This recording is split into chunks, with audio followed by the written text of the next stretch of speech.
Hello everyone, કેમ છો? I hope so બધા મજા આવશે, બધા મજામાં જ રહેજો. બધાને હર હર મહાદેવ, જય શ્રી રામ. અત્યારે બાકી ગયો છે આમ તો 1:45 જસ્ટ ઘરે આવ્યો છું. ટાઈમ મળ્યો નતો બહુ ખાસ. જમવાનું બનાવવાનું ચાલુ થઈ ગયું છે. મમ્મી બનાવે છે જમવાનું. બાપા સીતારામ, કેમ છો બધા મજામાં? આ તો બહુ તડામાર છે. શું બનાવ્યું? કઢી ઢોળા ને શું તમારે? કઢી ઉભરાઈ ગયો લાયા તે. હા તો કાનો અમે જે લાયા છે વસ્તુ એનું ડેમો હમણાં હતો. કાનાભાઈ અંદર શું કરે છે? બતાવો શું લાયા છે? હે કાના તો ખોખા એટલે પડું નહીં નીચે, અહીંયા છે ગબડી જઈશ. કાનો લાયો છે. કાનો લાયો? કોણ લાવ્યું? કાના તું લાવ્યો? હે તો મમ્મી એમને કપડાં ધોવામાં તો કંઈક તકલીફ પડતી હતી એટલે પહેલાં હતું વોશિંગ મશીન, પછી બગડી ગયું હતું તો કાઢ નાખ્યું હતું. એટલે હવે પાછું લાયા વોશિંગ મશીન. ના અત્યારે ચાલુ નહીં કરવાનું, અંદર કપડાં બપડા કંઈ છે નહીં. તો ક્યાં ધોવાનું હતું? બધું ફિટિંગ બાકી છે. ત્યાં ખાલી ડેમો કરવા આવ્યા હતા કે બતાવવા માટે કેવું કઈ રીતે શું કરવાનું. બિકોઝ આ થોડું એઆઈ વાળું છે ડિસ્પ્લે.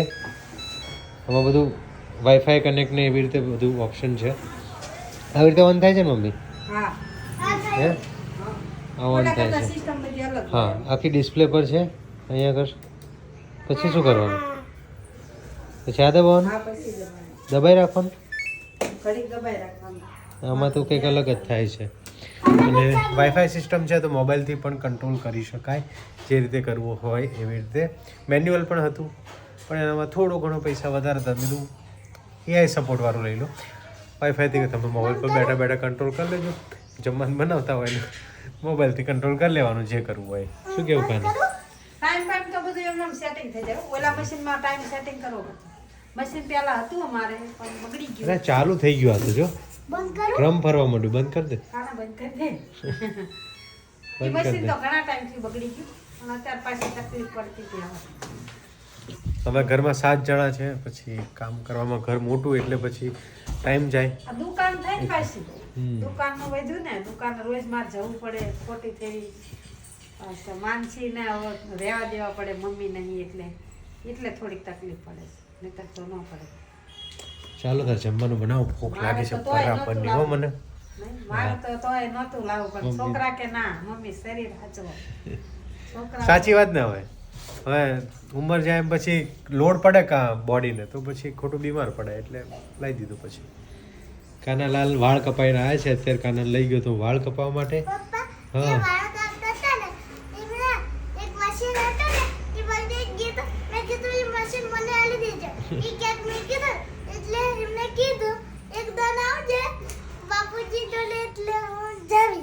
આ જો બધું કેવું કર્યું તે બધું લઈ લે.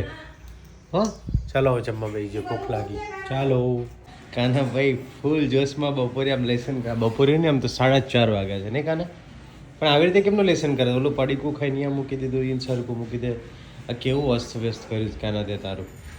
એ જ તે મોબાઈલમાં સ્ક્રીનશોટ લઈ આપ્યો છે અને જોઈને લખવાની છે વાર્તા હાથી અને કીડીની. કેટલી લખી બતાય તો કાના? એને આગળ કેટલું લખ્યું? પણ આ વ્યવસ્થિત રીતે બેસાય.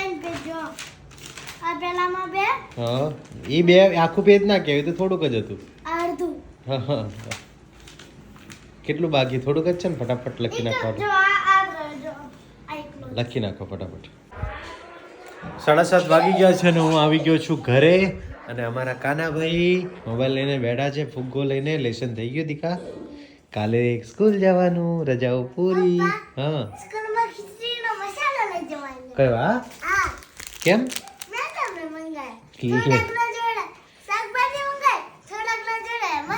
કેમ ખીચડી બનાવવાના શકશું? તો જમવાનો ટાઈમ થઈ ગયો છે પણ હજુ જમવાનું બને છે. તો આજે જમવામાં શું જ છે મેડમ?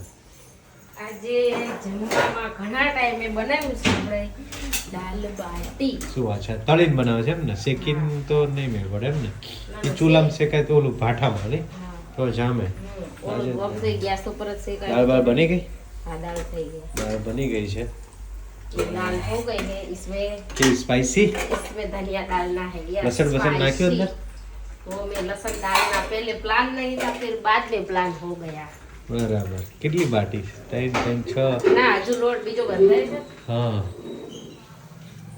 મમ્મી શું કરે છે મમ્મી ઘંટી સાફ આજે કરે મારે દળવાનું ચાલતું હતું હા તો મોડું થઈ ગયું.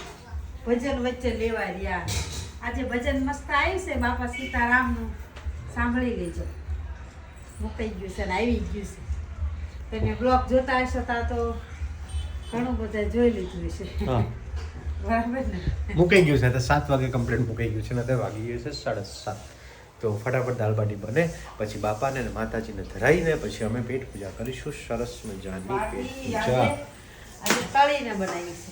ઘણા ટાઈમે બાટી બને નહીં હા બાટી મને એક દી કેટલા થતું વર્ષ હતું થઈ ગયા એકદમ માનસી શું કે ખબર આ કુકરનો તો ઉપયોગ કરતા નથી કે હા કુકર તમે બાટીનો કીધું, હમણાં કોઈ બનાવતા જ નથી આપણે નકર પેલા બહુ નતા બનાવતા હા પેલા હાલતા બનાવી નાખતા હતા. ઈ કે આ કુકરનો ઉપયોગ જ નથી થતો ઈ કે તમે કીધું બનાવશું એટલે તો આવડા આજ મનીષા એકદમ પ્લાન એમને કહીએ મેં અમાર તો વાતે નથી કા મનીષા ઈ કે સારું કર્યું છે. શું બનાવશું કરતા હતા હું પડી હતી દળવામાં ને. એટલે મને એને પૂછ્યું હતું સાંજે મને કે શું ખાશો મને કે ઈ કે દાળ ને ભાખરી ખાશો મેં તો વાંધો નહીં બનાવી દે અને જોડે બધું લસણની ચટણી બટની ખાઈ લેશું ઈ કે દાળ ભાખરી એટલે એ કદાચ દાળમાં એને ભાખરી જ બનાવવાની હતી પણ મમ્મી કે કકરો લોટ પડ્યો છે એટલે તો દળ્યો મને મેં ઈચ્છા થઈ ગઈ કે થોડી સ્પાઈસી દાળ બનાવીને બાટી બનાવી નાખું. ઈ સારું મેં કર્યું. અત્યારે આ બધા લોટ દળ્યા ના ઢોકળાનો દળ્યો આ કકરો ખૂટી ગયો હતો તો એમને કકરો ભાડો દીને કે બાટી પેલા કે ભાજી બનાવું હા હા તમે પાવ નથી ખાવા એટલે ના પાવ સાચી વાત પાવ નથી ખાવા મેં કીધું પાવ નથી ખાવા પણ બહુ પાવ વધી જાય ફરી ખોટું હા. પાવમાં જ નહીં તો મેં કીધું તો પરોઠા બનાવી દે એમ પરોઠા ચાલે તો પાવભાજીમાં મારે હા થોડું મોડું થઈ ગયું હતું ને એટલે પાછું નકર મેં તો આજ કઈ મદદ નથી કરાવી બનાવો ફટાફટ પછી પેટ પૂજા કરીએ મસ્ત મજાની કાનાભાઈને લાગી છે જોરદાર ભૂખ એટલે બે ગયા કાના કોઈ દિવસ બાટી ખાધી હતી ખાધી હતી હા જો ગરમ ગરમ દાળ રાયસંગત લગન કેવા ધુમાડા નીકળે જો ઓલા ગુડી દીદી લગનમાં કા વાલા બાપા સીતારામ કાલ બાપાની પુણ્યતિથિ છે મારી પુણ્યતિથિ પર જવાનું હતું આજે પણ બસમાં કોઈ જગ્યા જ નથી એટલે ના મેળ પડ્યો એટલે બાપાના દર્શન અધૂરા રહી ગયા ગઈ પુણ્યમાં જવું હતું 2-4 દાડા પહેલા પણ એ વખતે રાયસંગઢ ગયા હતા એ વખતે ના જવાનું કે આમાં તો મેં પાકું નક્કી જ કર્યું હતું કે જવું એમ બરાબર એટલે બપોરે જવું કરતો હતો એમ પણ બસનું કોઈ સેટિંગ ના થયું બાપાનો હુકુમ નહીં થયો હોય બાપા દર્શન કરવા આવતી પુણ્યમાં જઈશું બધા જ જઈશું એવી ગણતરી છે મારી આવતી પૂનમમાં ગમે એમ થાય ને નીકળી જ જવું હા ગમે એમ થાય નીકળી જવાનું સૂર્ય આમ ઉગે કામ ઉગે તોય જતું રહેવાનું એ પાકું બસ હું બસ બુકિંગ કરતો હતો અને એક કરવા ગયો સ્લોટ ફૂલ બીજી કરવા ગયો સ્લોટ ફૂલ ત્રીજી કરવા ગયો સ્લોટ ફૂલ પછી બીજી બસ હતી પણ ટાઈમિંગનો મેચ હતો નહીં કેમ કે અહીંયા બેસીને રાત્રે 1:30 વાગે ઉતારે કંઈ મતલબનું નહોતું એટલે પછી પપ્પા કે કેન્સલ રાખી આવો પછી જઈશ ગાડી ફ્રી રહેતી નથી ગાડી હાર્દિક જોડ છે એટલે હાર્દિક અત્યારે ફૂલ લોડમાં છે એટલે ગાડી નવરી રહેતી નથી એટલે પછી બસમાં બુકિંગ કરાય પણ ન મેળાય સવાર ભાઈ 5 વાગ્યાનો ગયો તો પાવાગઢ પ્રી વેડિંગ કરવા માટે સાંજે 5 વાગે આવ્યો ને 5 વાગે આવીને ફટાફટ પાછો ફ્રેશ થઈને મેરેજનો ઓર્ડર છે તો ત્યાં ગયો રહ્યો પાછો એટલે એ ફૂલ બિઝી છે ફૂલ તો ચાલો હું તો બાટી ખાવા લેજો અચ્છા બાટી તળીને કરી છે પપ્પાએ ચોળી નાખી છે બસ તો ઈ સ્ટોરી લખાઈ દો. અને કાનાભાઈ બાટી ખાઈએ ચલો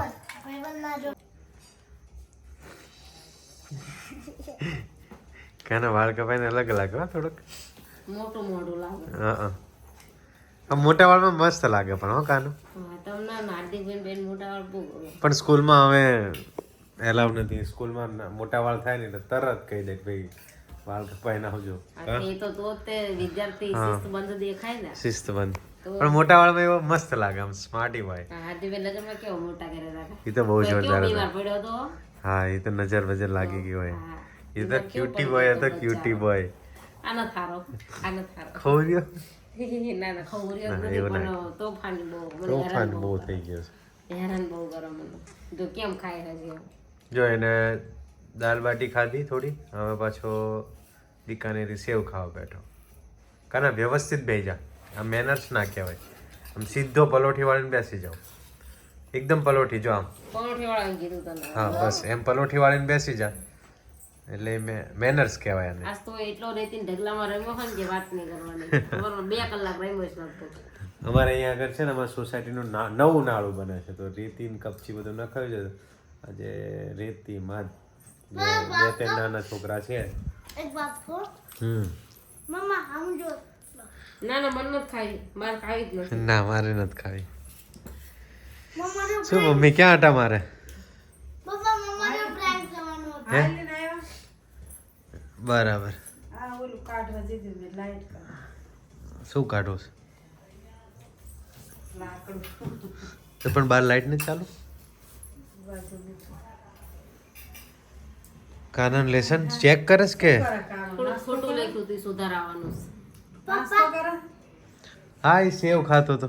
ઠંડી નથી પણ રોડે લાગે ને રોડે લાગવાની મમ્મી, કેમ કે ઝાડવા છે પછી સાધન. ઘરે નો પહેરી તો હાલે પણ રોડે તો બહુ લાગે. જો અંબાલાલ પટેલે આગાહી કરી છે ફેબ્રુઆરીમાં ફૂલ ઠંડી પડવાની હે. એક બ્લેન્કેટ ઓઢતા હોય તો બે બ્લેન્કેટ ઓઢવાની જરૂર પડવાની છે. પપ્પાને તારું એક જ બ્લેન્કેટ બ્લેન્કેટ શું કહેવાય કાના? બ્લેન્કેટ હે? બ્લેન્કેટ બ્લેન્કેટ પપ્પા હા હે ને હવારમાં જે આ વાસુ હું હે ને જब વોશિંગ મશીન આયા ને ત્યારે આયા. जो आया ना आयु त्यारे।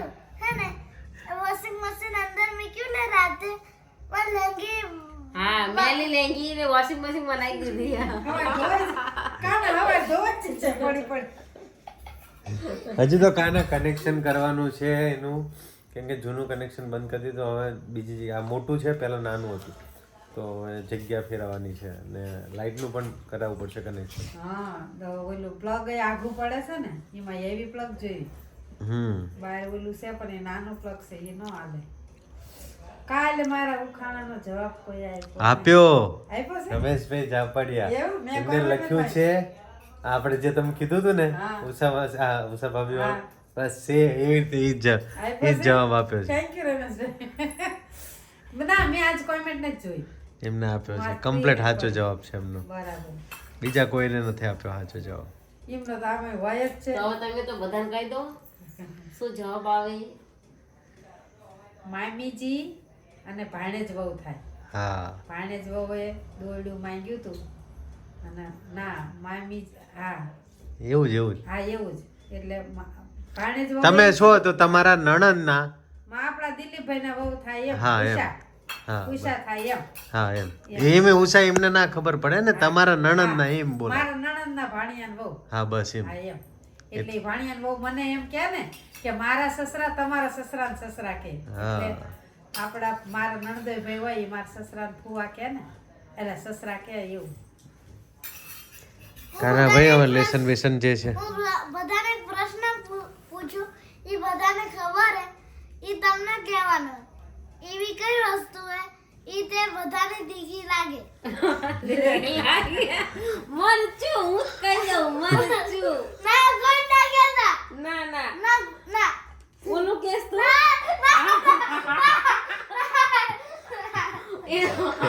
હરખર. એમ ના કહેવાય. એમ પૂછાય કે એક વસ્તુ એવી છે ખાવાની જે એટલી તીખી આવે ને અને મોંઘી બી બહુ આવે 300 રૂપિયા ઉપરની આવે છે.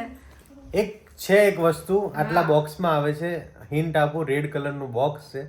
એને તમે એમેઝોન કે ગમે ત્યાંથી ઓર્ડર કરી શકો છો અને એ 350 રૂપિયાનું ખાલી આટલું જ આવે છે અને દુનિયાની સૌથી તીખામાં તીખી વસ્તુ છે. તો તમે ગૂગલ કરીને ચેક કરી શકો છો. તમે કમેન્ટ કરજો કે શું વસ્તુ છે, એનો જવાબ હું કાલે તમને ના આપીશ. તમે નહીં કાનો આપશે. તો આજના બ્લોગમાં આટલું જ. મળીશું નવા બ્લોગમાં. તમને અમારો બ્લોગ ગમ્યો હોય તો લાઈક કરજો, કમેન્ટ કરજો, શેર કરજો. બધાને જય શ્રી રામ, હર હર મહાદેવ, બાય બાય.